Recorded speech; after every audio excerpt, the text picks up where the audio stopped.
The broadcast is now starting. All attendees are in listen-only mode. Hello and welcome everyone to our Global Quicklime Hydrated and Slaked Lime Market webinar, the 2018 edition. My name is Raluca Cercel. I'm a CW associate, and today it'll be my pleasure to walk you through the main highlights of this year's study on the quicklime market. We will be looking at, like I mentioned, some highlights of our report, highlighting more specifically the changes that we have noticed this year in comparison to our 2016 study. The Global Quicklime Hydrated and Slaked Lime Market Report is part of our research group of products. This is the second release of the report, like I mentioned. The first one was released in October 2016. As usual, and as we have accustomed you, we'll start with a short introduction to CW Group, followed by a content overview of the report we're discussing today, as well as a glance into the methodology that made this effort possible. I'll then continue with the main findings of the report, going from end-user segmentation and changes, the latest market movements changing the competitive landscape, regional consumption levels and its outlook, as well as the market size in dollars. Much more detailed information on all of these topics is detailed in the pages of the report, so I encourage you to reach out to us to discuss in more detail the content following this meeting. Either myself or my colleagues from the sales team will be happy to assist you in that.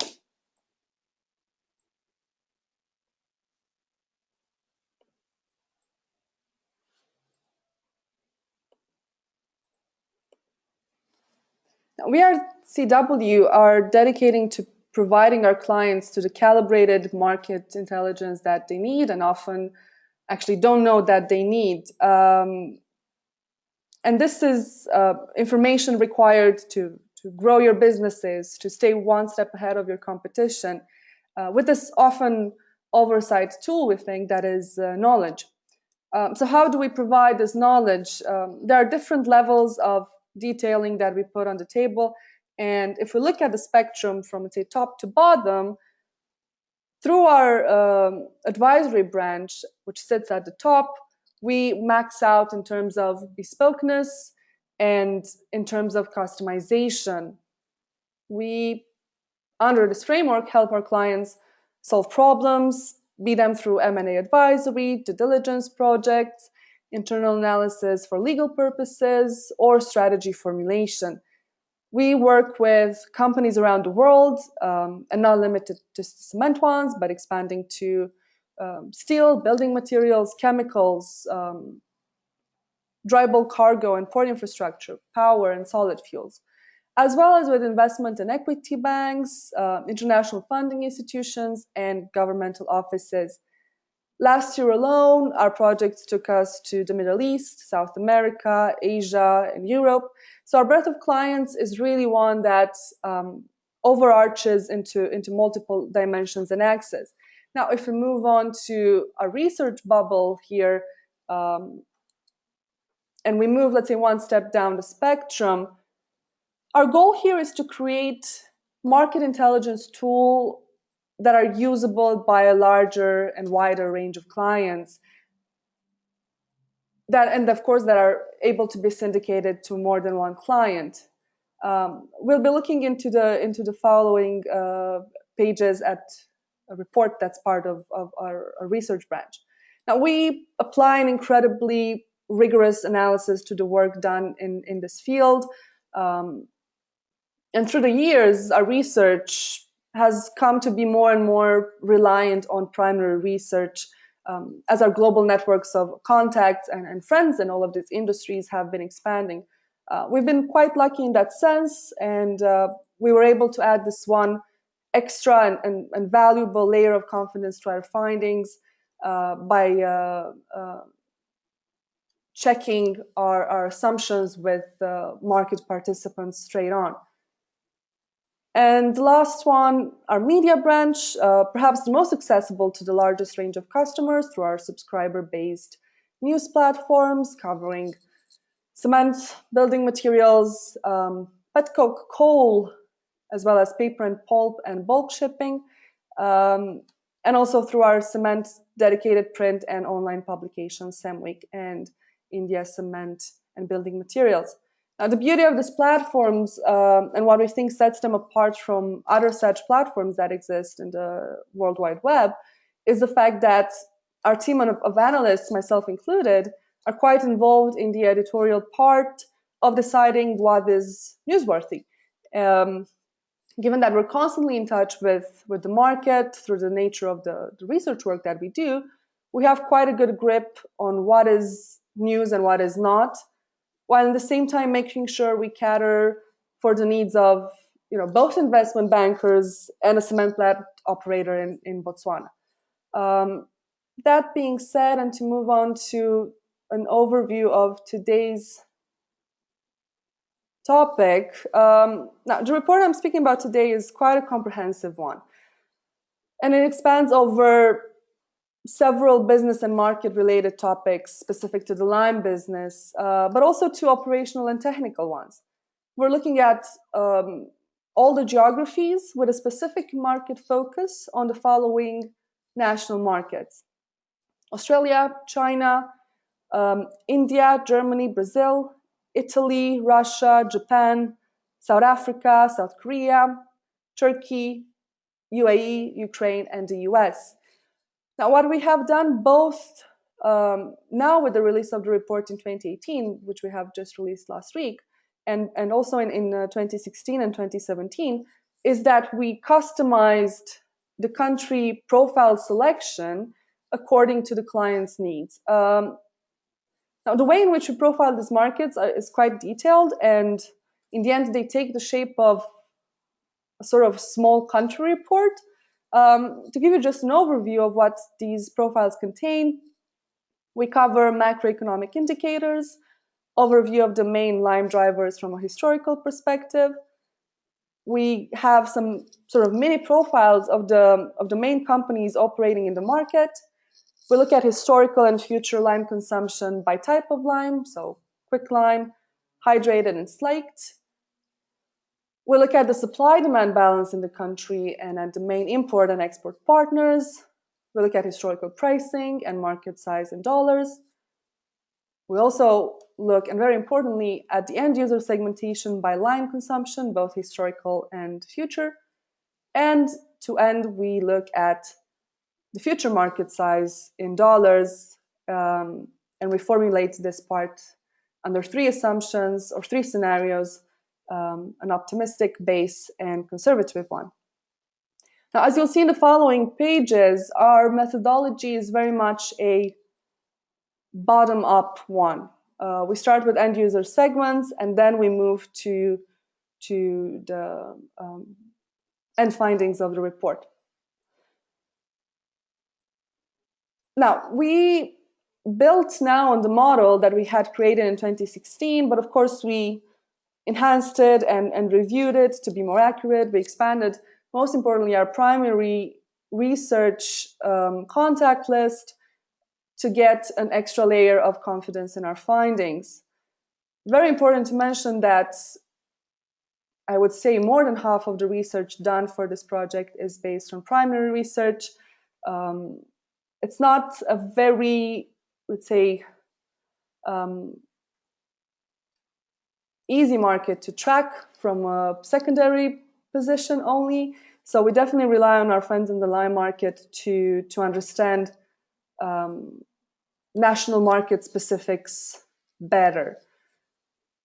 We start with what we call coefficients of lime usage. So it's basically lime usage per ton of commodity or process. And you can see on the right side of the page at what industries we're looking at. We'll go a bit more in detail in the following page there.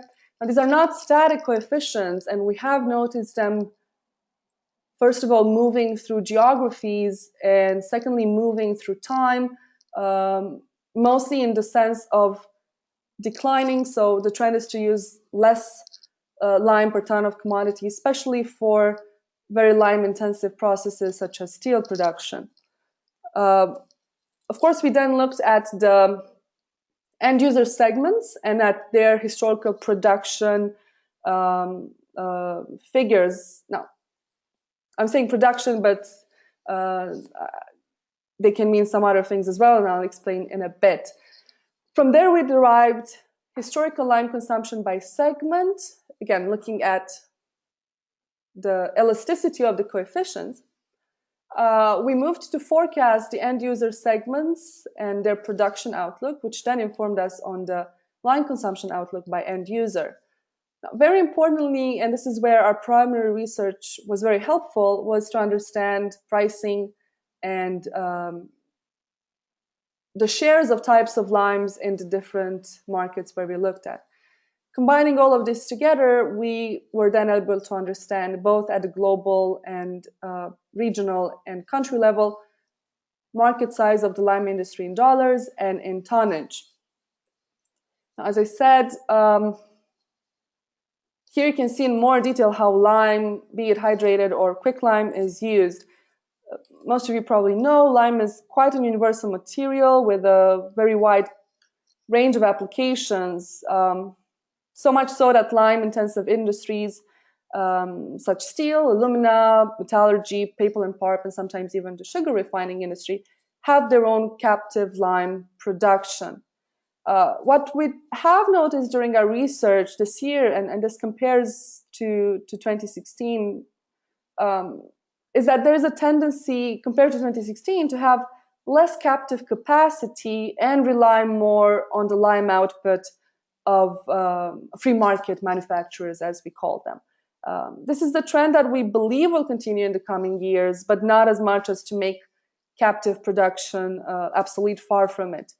Another trend that came to our attention is the customer specialization of some lime manufacturers. So we're seeing examples of manufacturing units that appear, say, in mining-intensive regions in sub-Saharan Africa, with the main purpose of this manufacturers being to capture the demand coming from, let's say, gold or copper mining companies.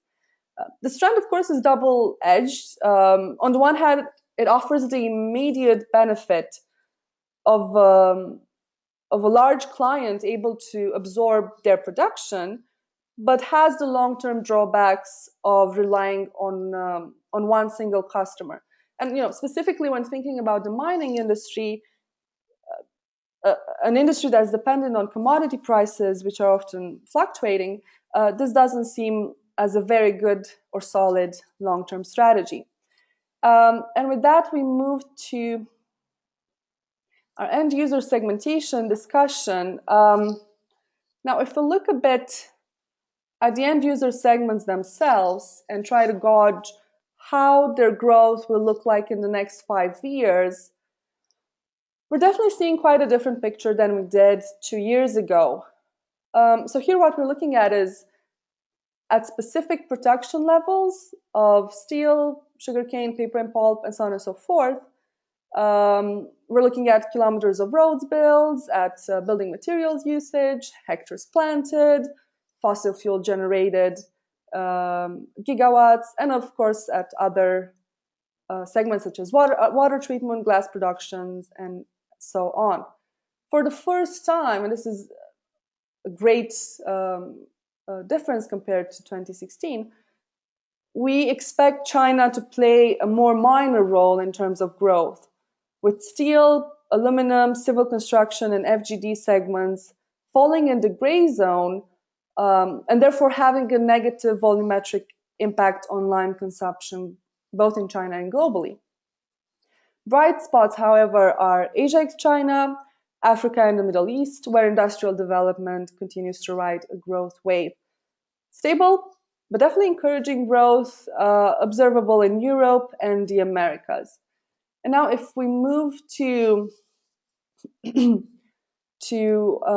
page and look historically at how lime usage evolved by segment in 2013 and 2018, not so many changes can be seen for the global ex-China region. We're looking at quite stable shares of lime consumption by industry with no major discrepancies. Now, if we had compared 2013 to 2015, for instance, the story would have been quite different.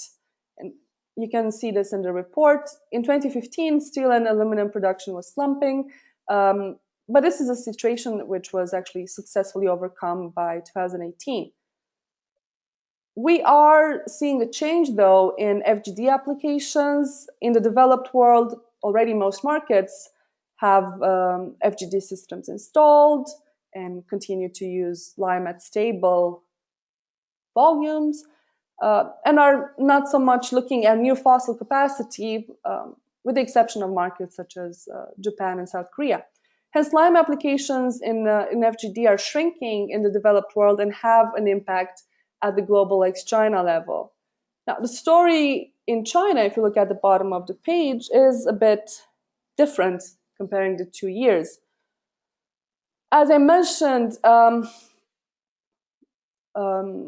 China's usage of lime in steel, and perhaps I missed mentioning this earlier, but China's usage of lime in steel, from a coefficient perspective, it's much larger than in other markets.